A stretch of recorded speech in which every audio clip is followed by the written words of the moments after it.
महाभारत और रामायण के इन खास योद्धाओं के बारे में तो आप जानते ही हैं कि ये योद्धा कितने शक्तिशाली और कितने महान थे। लेकिन क्या आप जानते हैं कि इन योद्धाओं की लंबाई आखिर कितनी थी और इन योद्धाओं में किस योद्धा की लंबाई सबसे अधिक थी? आप देख रहे हैं अद्भुत कहानियाँ। तो चलिए करते हैं अब ज्ञान की बात और वीडियो में आगे बढ़ते हैं। लेकिन वीडियो में आगे बढ़ने से पहले यदि अगर आप हमारे चैनल को सब्सक्राइब नहीं किए तो प्लीज़ हमारे चैनल को सब्सक्राइब कर बेल आइकन प्रेस कर दीजिएगा।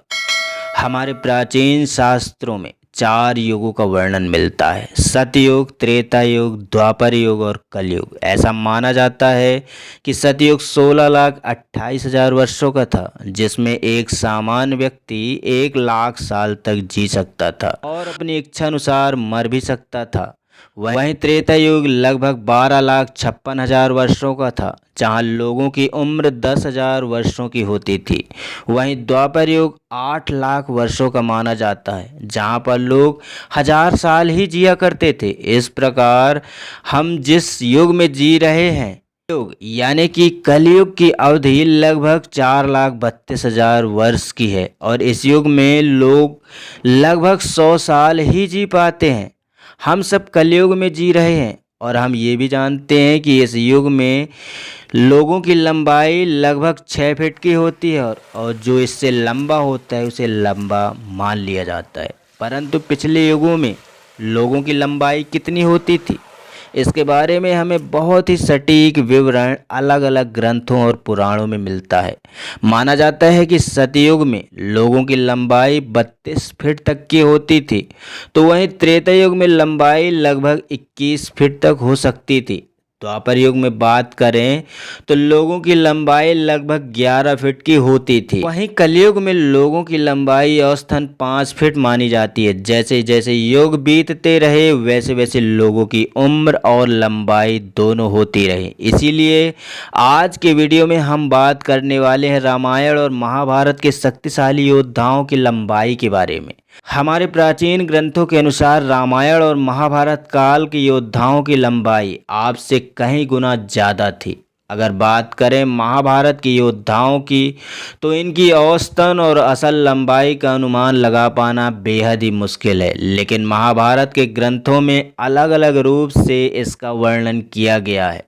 माना जाता है कि महारथी भीष्म पितामह को इच्छा मृत्यु का वरदान प्राप्त हुआ था तथा उनका शरीर एक रथ जितना बताया जाता है, जिसकी लंबाई लगभग 8 फीट की थी।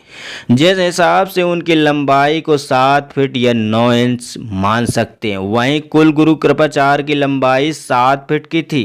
गुरु द्रोणाचार्य का शरीर और ज्ञान के बल के कारण कृपाचार्य जितना ही माना जाता है और उनके श्रेष्ठ शिष्य और धनुर्धारी अर्जुन लगभग 7 फीट 2 इंच के थे। वहीं पांडव के सबसे बड़े भाई यानी युधिष्ठिर की लंबाई भी 7 फीट 2 इंच की मानी जाती है, जबकि नकुल और सहदेव को 7 फीट का माना गया है।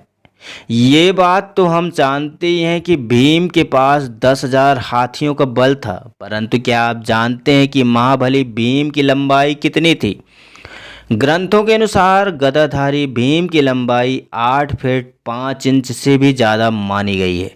कहते हैं भीम के गदे का वजन 10,000 हाथियों के बराबर था और उनका बलशाली शरीर इतना विशाल था कि रथ भी उनके सामने छोटा प्रतीत होता था। वहीं महाभारत के मुख्य खलनायक यानी दुर्योधन की लंबाई भी भीम जितनी मानी जाती है। वहीं सूर्यपुत्र कर्ण को वेद व्यास ने महाभारत में एक युवा योद्धा के तौर पर प्रस्तुत किया, जो बेहद ही ताकतवर और शरीर से भगवान श्री कृष्ण जैसे ही बलवान थे।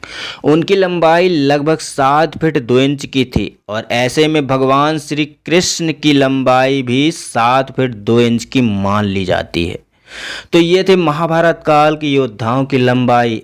अब हम बात करेंगे रामायण काल के मुख्य पात्रों की लंबाई के बारे में, और जिसे सुनकर आप चौंक उठेंगे, क्योंकि रामायण काल महाभारत काल से भी पुराना था। अब के लोग महाभारत के लोगों से लंबे हुआ करते थे। माना जाता है कि रामायण काल का मुख्य खलनायक और राक्षसों का राजा रावण 18 फीट लंबा था।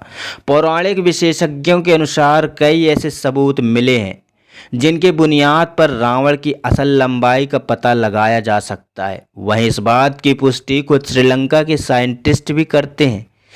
अब आप यह सोच रहे होंगे कि अगर रावण की लंबाई 21 फीट है तो कुंभकर्ण कितना लंबा होगा। रामायण में वर्णित है कि कुंभकर्ण सबसे विशाल राक्षस था।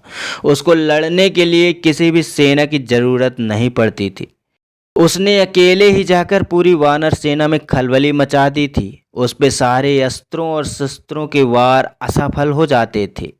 वे वानरों को अपने पैरों तले कुचल देता था। वे बड़े से बड़े पर्वत और चट्टान तो उसके सामने पत्थर जैसे लगते थे। उस पे चलाए गए बाण बिल्कुल छोटी सी सुई के भांति लगते थे।